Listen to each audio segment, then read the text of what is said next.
Hi guys, I'm Meredith Henji, and the topic that I'm going to be talking about today is going to be the 3D printing of medications. The name of the article that I selected is "You Could Soon Be Manufacturing Your Own Drugs Thanks to 3D Printing" by Robert Service. Basically, this article was discussing a lot of pros and cons of 3D printing of medications. It included a lot of different discussion points, such as more focused work for organic chemists, easier access to medications, as well as what kind of impacts this can have on illicit drug production. So the way that I found this best to fit basically was to do my reaction and also kind of a summary intermixed together. So basically my overall reaction initially was surprise. I did not know that we could 3D print at a molecular level, and I think that's really interesting.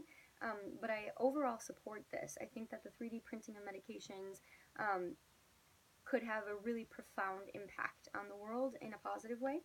And the main reason I say that is because I think it's going to help with medications in developing countries.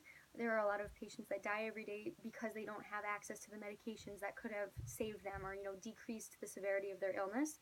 And I think that the 3D printing of medications is going to make it easier to get the medications to these patients. And another thing that I kind of want to discuss is that a lot of different countries actually have counterfeited drugs, drugs that have, neutral or sometimes toxic chemicals put into the medication compound. And I think that the 3D printing of medications is going to help to make sure that compounds are what we think they are. That, when you're taking a medication, that you are taking that medication only and not some other compound that could be a part of it. I think that this can also have some positive effects for organic chemists, because I think that it's going to allow organic chemists to be more focused on the creation of new medications and new findings instead of focusing on simply synthesizing what we already know to exist. My understanding as well, I do organic chemistry research, and I think that 3D printing of medications is also going to help to make sure that the compounds are more pure. Because there's less chance for human error. I think the 3D printing is going to be kind of like McDonaldization, where you always know what you're going to get because it's always going to make the same thing every time. When it comes to medications, I think that's a big benefit. So one potential risk to this that the author discusses, and I also kind of have my own take on, is the possible increase in production of illicit drugs. So I think that this is a concern, and when people think or hear of 3D printing for medications, they're immediately going to think, oh no, like, people are going to get their hands on this stuff and they're going to be making more street drugs with it. But I think that if this was actually to be created and implemented, around the world, that the 3D printing, it would be very regulated and it would be hard for people to do this. And I think in some sense that we can't really control illicit drug production. I don't think we can ever stop it.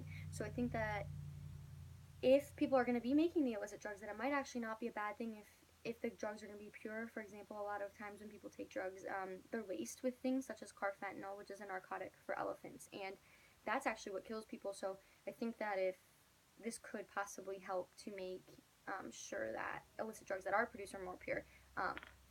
Overall, I do think it could have an effect on illicit drug production, but I think that the benefits and all the lives that are saved will outweigh the cost. As for how this ties into what we've been discussing this semester, this is a new technology and it's challenging the way people think. It's making people realize things that they never realized before. I think one of the main things that kind of ties into that we've talked about this semester is ethics. I think anything that has the ability to impact a sensitive topic would be related to ethics, such as the possibility to affect illicit drug production, the possibility to save lives, and I think that this certainly has both of those features. So I think it really does tie into everything we've been talking about. I think to understand this more, we would need more information exactly on how this process works, because I think molecular level things are really difficult to understand as it is. So I think that would help to make it a more clear process. So in conclusion, I feel as though 3D printing of medications is very beneficial. I think the costs outweigh the benefits. The lives saved definitely do. And what I basically said on the illicit drug production, my only question for you guys, it's kind of an interesting one, but my question for you is, how do you think the creation of 3D printed medications is going to affect the workforce? So, for example, do you think that pharmacists will still have a job if medications become 3D printed? Thank you.